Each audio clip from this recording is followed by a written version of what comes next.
Manipur Police ki kangbuna tongan ba ofamda thiba humbagi thabak chathabada lalhouba nipan fare hari. Faraba lalhouba sing adudi pambai na luchingba UNLF ki Haisam Thomas Singh jahi kunmapan leifam mayang Imphal Kokjai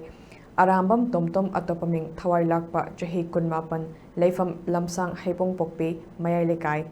ningombam manau meite atopaming thoyangba jahi nifumari leifam kongba laisham lekai ni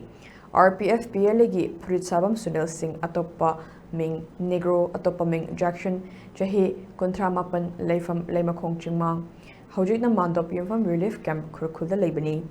KCP PWZ gi takhelambam Prem Kumar Singh atopa ming Inaw atopa ming Buddha jahi nifutaret leifam Thiam Konjin Samanching Lekai KCP City Meitei Yaikom Kiran Meitei jahi Kunipan leifam faknong sangom sang amadi nong tombam Ratan Singh atopaming tombi atopaming lakpa jahi nifunipan leifam faknong awang lekai ni Faramyoy Singh adu marilinaba police station singda sinakre hari